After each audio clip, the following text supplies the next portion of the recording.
We're talking about an astounding claim, and the claim is that Kurt Cobain did not commit suicide at all, but that indeed he was murdered, that there was a conspiracy and a cover-up.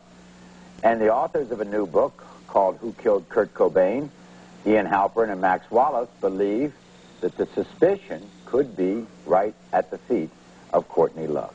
Now, other people close to Kurt Cobain and Courtney Love have come forward in support of this theory, that there may have been foul play. Namely, Hank Harrison. He is Courtney Love's birth father. A strange, shall we say, Hank, or not? Yeah, whatever that means. I think it's fair to say that we haven't spoken for a long time. You're an author? Yes. You were around the Grateful Dead for a long time, right? That's Road correct. manager and That's things correct. like that. That's correct. So you were in that world of music. Right. You see what these two guys basically put the finger of suspicion at your daughter. Well, the finger of suspicion was on Courtney a long time before Max and Ian came along. I want to say that clearly. When Kurt first died, my heart just flipped. You know, I had a gut feeling that something was really gone wrong. So did my mother. So did, I'm speaking out of turn perhaps, but so did Courtney's mother and other people in our family, because Courtney's prior behavior has been very, very aberrant over the years, way back to when she was 7 and was thrown into foster homes and kicked around a lot, you know. And were you to blame for that? No, I was trying to find her, and I had a private detective looking for her, but they had moved her to New Zealand and back to Portland, and I couldn't find her. I wanted them to give her back to me and my family to raise her, because she was going around all these foster homes, but there was $2.5 million in her name, and so they kept the money in the family and so forth. And they so you think that Courtney grew up with this aberrant behavior, that she was very volatile, they had a lot of fights?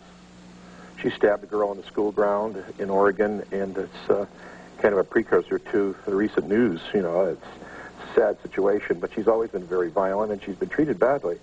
So in that sense, whatever outcome comes of this case, I want to forgive her, and I love her very Did you know the relationship of her and Kurt Cobain?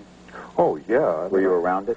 I had never met Kurt, but I spoke to Kurt on the phone, and I've also had a number of experiences of indirectly dealing with Kurt, and also, after he died, interviewing lots and lots of people that knew him firsthand. Well, I got to ask Hank Harrison. Hank, I mean, what's your motive? I mean, fine, you might have your suspicions, but any father who actively accuses their own daughter of murder has got to have a hidden agenda, and I wonder what yours might be. No hidden agenda whatsoever. I'm right out in front about everything. Mm-hmm. My feelings are, I'm caught in a conflict. I have a very heavy conflict going, because on one hand, I'd like to be the stereotypical father that you'd like me to be. On the other hand... You haven't been. Well, I'd like to be. Never were. I'd like to be. Are you trying to make a lot of money off of this? No. But if you'd let me finish my sentence, what I'm trying to say is that I'd like to be that, and I'd like to make people happy. But the truth is, there are about 100,000 people out there that have taken drugs because Courtney set a bad example, and I'd like to get to the bottom of it myself. But you're sort of avoiding the question here. Why are you doing this? Well, you know, why don't you ask the Unabomber's brother? I mean, there's... Whoa. There's... Whoa. Are you trying to tell me that you see yourself the way you see Ted Kaczynski's brother in this? Well, you know, he came out as a hero for turning Kaczynski in, and I'm just looking like a jerk. And it doesn't make any sense for me even to be here if people don't understand that my motive is to get to the bottom of it. There isn't anybody else in our family that's got the guts to come forward. When was the last time you talked to your daughter? In 93. September 93.